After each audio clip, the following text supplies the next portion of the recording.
Welcome to Talking Pictures Trivia, the podcast in which a group of friends explore movies through trivia. I'm one of these friends, KJ, and with me is Tom.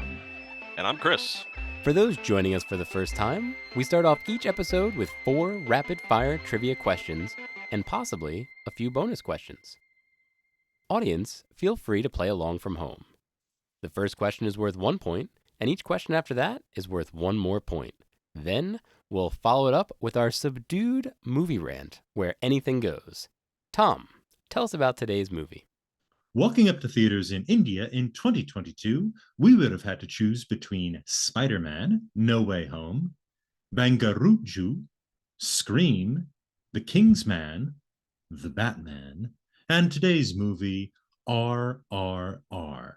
KJ will be our questionnaire today. KJ, what is RRR all about? Ooh, audience, I hope you like the movie.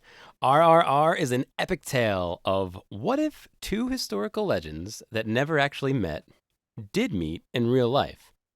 In occupied India, we follow Bhim, who is searching for a girl from his village, and Rama, who is searching for Bhim to rise within the Indian army. Quite by accident, they become good friends and are forced to battle each other over and over and over again until they finally put down their agendas, recognize their friendship as the most important thing. It's time for question 1. What is Bhim doing when we first meet him? Locked in. I literally just watched this movie. Why can I not think of this? I'll lock in. All right, Chris, what do you have? I think isn't our first introduction to him when he's in the jungle trying to catch the tiger with his 2 friends? Tom?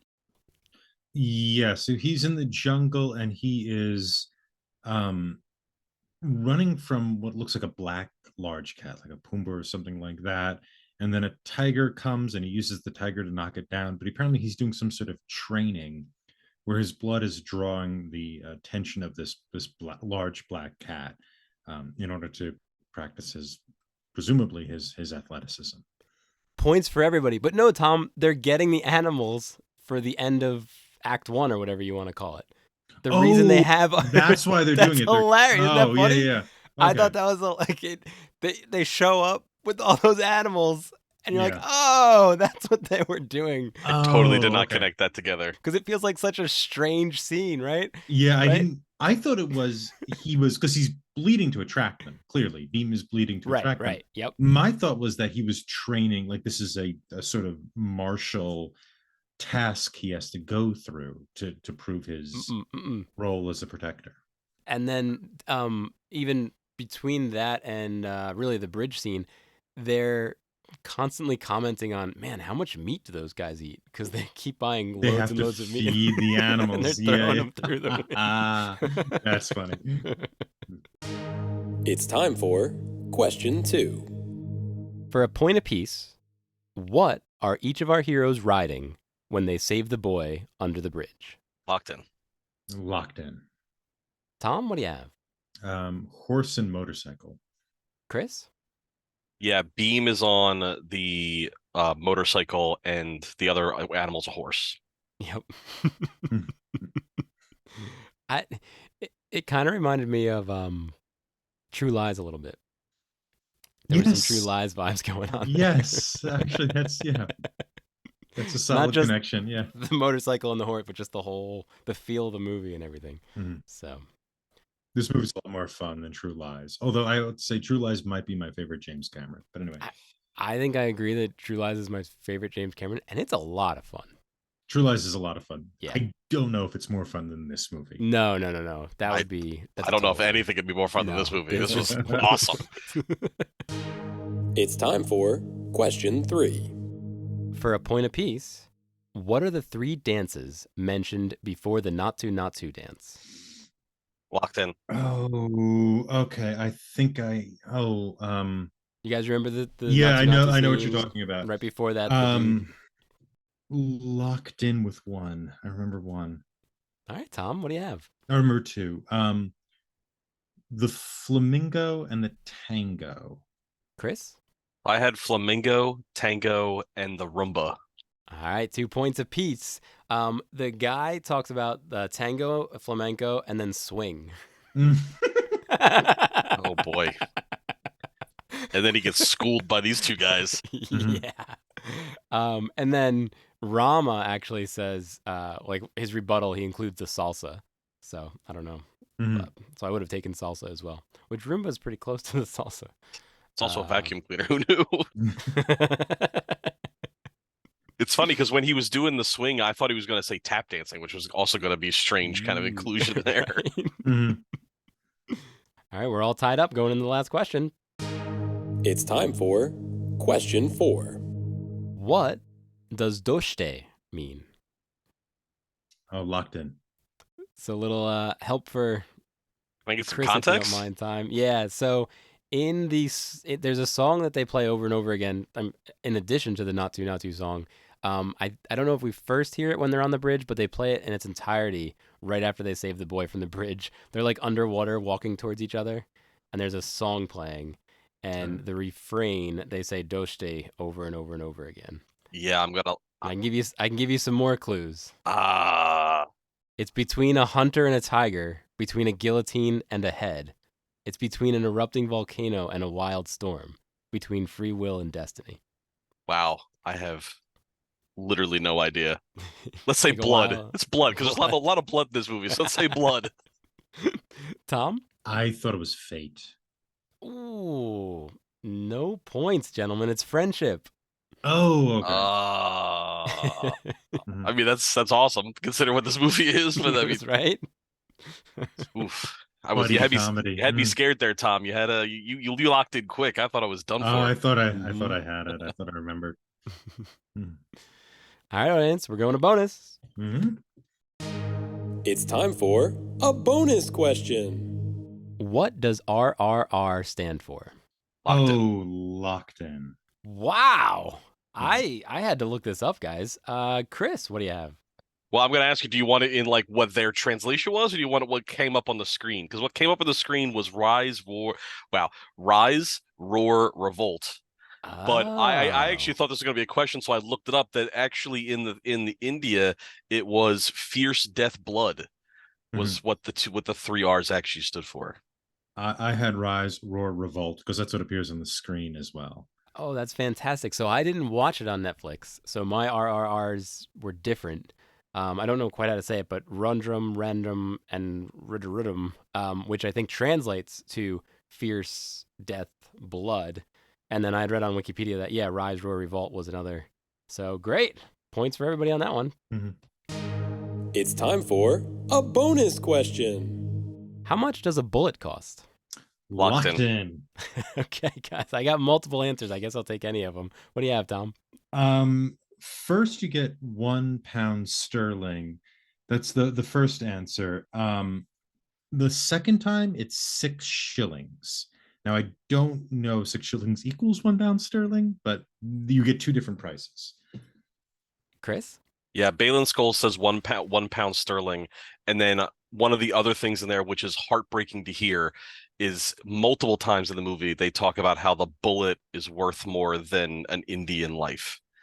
So that's another quantity that was kind of rough to hear in what was a fanciful, funny movie. Like that was rough. Mm-hmm. Yeah, no, harsh. I think this movie was very funny and very lighthearted, but then it was harsh with its violence and, some of the realities and the horror that they showed. Yeah, points for everybody. I think another time when they're back in Rama's village, somebody says 15 rupees. So those were all we got them all. 6 shillings, £1. Great. It's time for a bonus question. In RRR, Rama is imprisoned towards the endish of the movie. Beam finds out from Rama's Sig Fig, that's significant other, short for significant other, and goes to free him. How does Beam find Rama? Locked in. No, locked in. And it's a pretty specific answer. Oh crap. So we'll see how it goes. Tom, what do you have? He repeats the beat that Rama makes when Rama had been poisoned. He makes that beat with a stick on a pot in order to attract attention. Bhima makes that same beat on the ground when crawling over the prisons which are in the ground, in order to get Rama to kind of repeat it so he knows which prison he's in. Chris? Yeah, so he's in like a solitary confinement pit and he's banging on the ground. I thought it was the beat to the song, the original, the first dance number, or was it Natu Natu? So that's what I thought it was. Although Tom is absolutely right, it was also the same beat that he was banging on the pot when he was poisoned by the snake. Points for everybody. It was indeed the beat to Natu Natu. I did not connect the dots with the snake, so I'm sure that was Natu Natu as well. I might be wrong about that also, but that's what I thought of. Well, let's give points to everybody, which makes Nick the winner. Oh, Nick squeaks by again. That rascal. Oh God. Yeah, he knew that it was friendship between a guillotine and a head or something, or whatever that question was. What's the Jeopardy guy? Ken Jennings? Ken Jennings. Nick is the Ken Jennings of our program. Maybe Doshi just means Nick wins. Oh.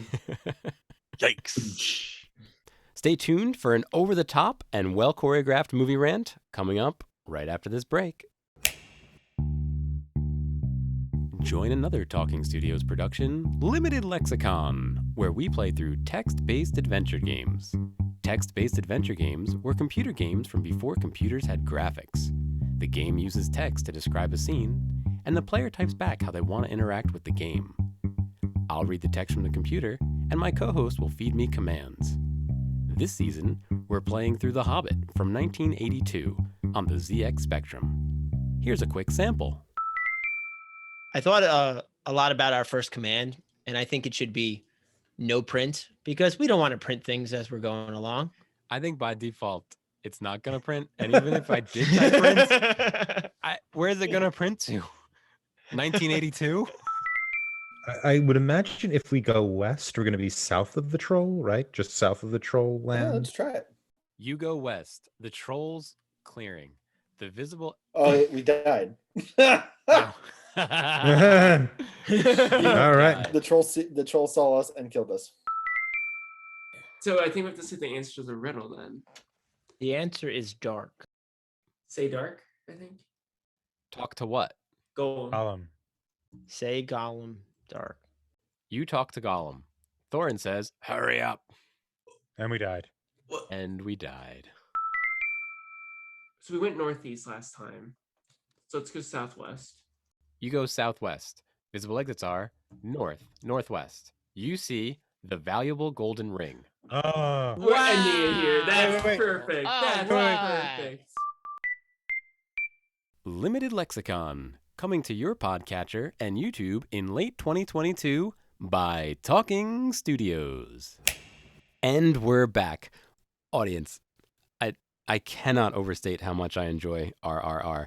And while I was watching it, I was texting these guys some things. And then while each of us were watching it, we kind of had a group thread where we were throwing things back and forth. And at one point, Tom started texting me quotes, including the Macy's Day Thanksgiving Parade comparison that Tom talked about last week. But I also just want to give you a few more of his quotes. This movie seems to just be a video of me working out. Why do they need a rope to help the boy? They were just flying. That was not the easiest way to solve that problem. They turned foreshadowing into a song. And then they kind of died out because I think the movie captures you right after that point. And you can't then continue to text. But what else did you think, Tom, about RRR? I also had to teach a class, so that was part of the problem. They also really enjoyed RRR. They also, yeah. I gave them an assignment and put my headphones on. But so what I enjoy about this movie in sort of the same way I enjoyed House, which from an earlier episode, which is House is a Japanese movie. It has no regard for anything. It just wants to be absolute cinema. RRR is not absolute cinema. It's not doing the same thing. What's so appealing about it is that it's just these collections of scenes that are as over the top and as wild and as crazy as possible, that are done completely honestly. The sentiment is right at the top, everything seems to be right on the surface, how the characters feel. When one character is forced to betray another, that character bleeds and the blood goes into his eye, so he cries a drop of blood. He has a blood tear, that type of thing. And yet, what we're dealing with is actually two real people who, in real life, had not met. There were two revolutionaries in India who, one I believe, had died shortly before the other was even born, who dealt with pretty harsh British colonial oppression. And this is a filmmaker who's making this at the time. There's a major political action in a certain area of India in 2014 that he's also responding to, and this movie is in part a response to that. And so, as a person who's outside of this culture, who's looking in and seeing this movie, what I see are these amazingly entertaining and like kind of weird and kind of bizarre, and everything is over the top and everything is exaggerated. But we're also seeing, it feels like an amusement park ride. Like, it feels like the plot that you see when you go to something in Universal Studios or Disney World. And yet, we are dealing with historical trauma, very much so, and something that's continuing on today, according to the filmmakers. And so there's this weird kind of aporia between the kind of amusement park ride experience that I think this movie is like, and the actual terrible things that this movie is addressing. As well as there's also all of these kind of mythological undertones. I mean, one of these characters is based on a character from the Hindu Indian epic, the Ramayana. The other one is based on a famous character from the Mahabharata. And it's, so there's these undertones and, whatever. But like that kind of opening or crack, it's really interesting. And I don't know exactly how to deal with it as a viewer. And I found that sort of conflict really interesting, because you are looking into another cultural experience in a way that you can't really fully appreciate, possibly, if you're not in that culture. You know what? That's fine. I really enjoy. I love this movie so much. I can't. I'm still smiling now, like thinking about like all of it. I had trepidations going in. I had never seen a Bollywood movie before, not because I had anything against it, just never had the opportunity. And this was great. Uh, I thought it looked fantastic. I watched it on Netflix, so it was in HD, but I thought it looked fantastic. Uh, it felt at times like the harshest drama that you could think of. Like the opening scene, KJ had actually said that the first couple scenes are more like a prologue, and that once you get to the bridge scene, as he said it, then you're locked in. I was locked in after scene one. Wow. So for people that watched it, they actually some British people go and they're dealing with some traditional Indian people at a village, and then they, not to bury the lead, they kidnap a girl, basically throwing a copper piece at the mother, like, we're gonna take your child. Here's a shilling. And then Balin Skull, Ray Stevenson, rest in peace. He comes out, he chews the scenery up, and like just brutality. And I was like, oh my goodness, what is this movie going to be about? And then you get to scene two. And scene two is when you meet one of the characters who is like representation of fire in a certain way. And it is just a slobber knocker. It's like watching World War Z, like him just going into a gigantic crowd of people and room brooming the entire thing and knocking everybody over and getting his charge. And I honestly didn't know if this movie was just a whole bunch of little snippets when I first started, like, because the first scene was so different than the Yep. second. And then even the third scene was a little different, but then they referenced the girl. And that's Right. how I knew it was kind of coalescing in. KJ was right. After the bridge scene where the two main characters first meet, that was quote unquote the prologue, and then you get into the story as it goes. But Tom is spot on. It deals with some like really heavy stuff.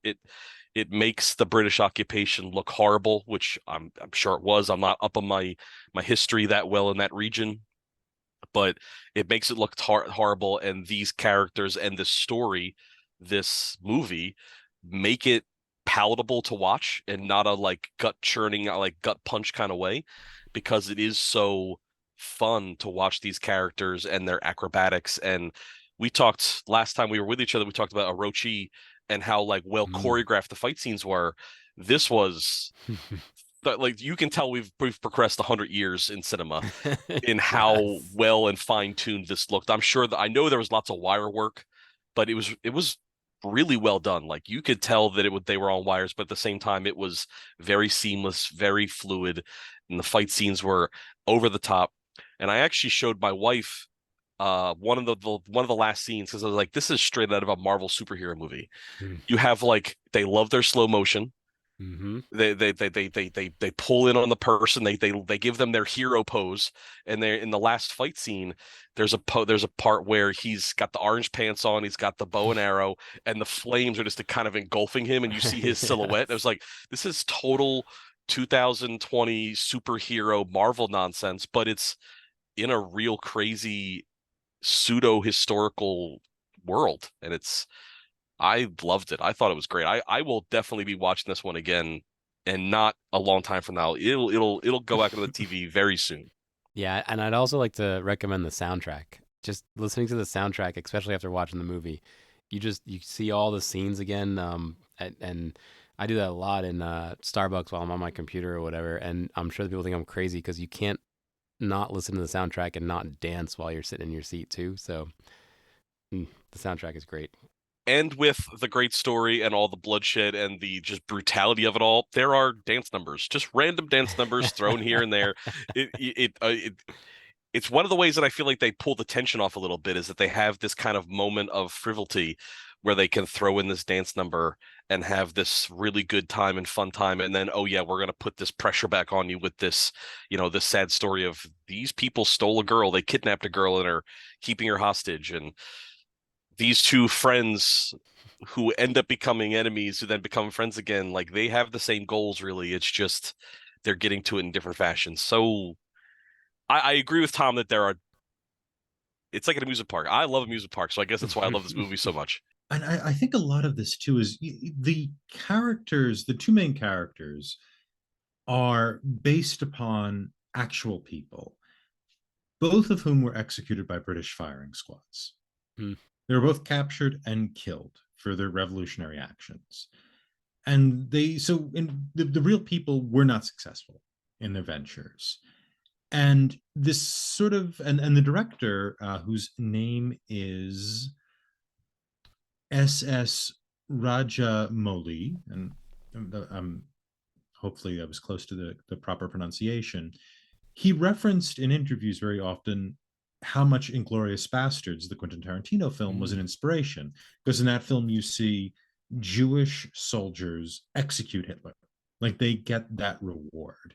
They get to correct the injustice that was done to them, if only in cinema. And for Tarantino, cinema is a means of correcting things that have gone wrong in the world. And it seems like this is the case for this director too. These two revolutionaries who are clearly heroes to him are not only shown in the most ridiculous light, which they are, and the action sequences are over the top, and the movie is entirely melodramatic in keeping with Bollywood standards. I've seen a few Bollywood movies, and this seems to be how it's done. It's very, very melodramatic. But yes, all of that's done, and yet they live, yet they succeed, yet they're victors. And he gets to take charge of history, and he doesn't have to bow down to facts, which are boring and upsetting and disturbing.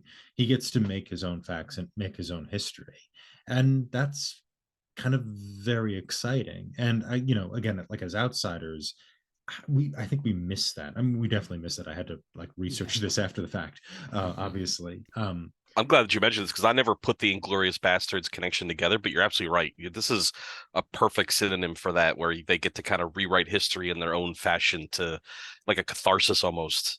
Mm-hmm. Yeah. Yeah. Yeah, and it's done in Bollywood style, which is another great thing, because that is a distinct cinematic style that's unique to that certain Indian filmmakers, right? Which involves really kind of melodramatic things, melodramatic sentiments, kind of filmmaking. It's sort of A lot of the sequences in Bollywood tend to be almost like dreamlike. Uh, and there's always those kind of dance numbers. Those are ubiquitous, right? Their movie musicals are the thing in Bollywood. And so, we have this kind of unique Indian style that is capturing this time period. Um, and so yeah, it is it's part of it's all it's all in that. Well, I'd like to once again congratulate our own Natu Natu dancer, Nick. Well Nick, done again. yay. Wow. It's on a streak, man. We got to start keeping track of this. What a guy.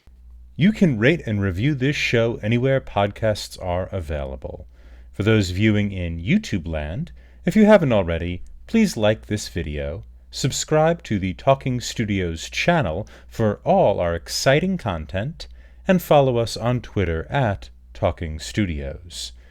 Check out other shows by Talking Studios, including Keep Making Movies, where we explore micro-budget films, Limited Lexicon, where we play through text-based adventure games, and Get the Point, where we slowly reveal a movie poster and try to guess which movie poster it is.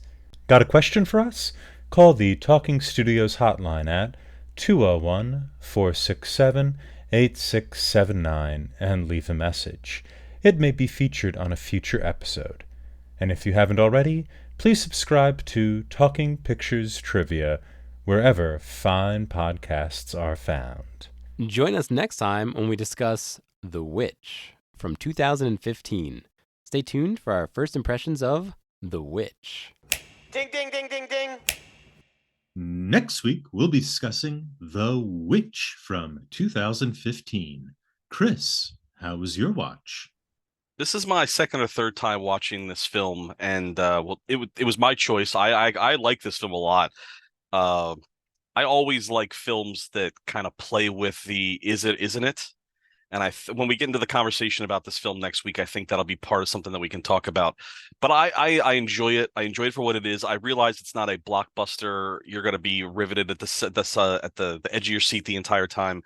But it's definitely spooky and creepy, and we're in the fall, and it just feels like the right movie for the right time. And it's not for everybody, but I mean, I dig it. I enjoy it, and it's got a really I like that era, that like 15, 16, 1700s United States, before the United States, actually, America.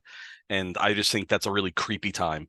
And this movie ratchets up that creep factor and like has a lot of, I don't want to call it innuendo, but has a lot of like, is that true or is it not true? And I like that kind of interpretive film in that way. I get out of it what I want, and the person sitting next to me gets out of it what they want, and it could be two totally different experiences. And my wife was very much a different experience because she hated this movie, but I loved it. So that's all that matters for me, I guess. What about you, KJ? What did you think? Yeah, this was the first watch for me, Chris. I hadn't heard of it till you had brought it up. So I had no idea what to expect. And an audience, I think this movie might be best approached like a restaurant that doesn't serve food. Just is the vibe good? Like sit with the movie. Don't worry about the plot. Don't worry about character development.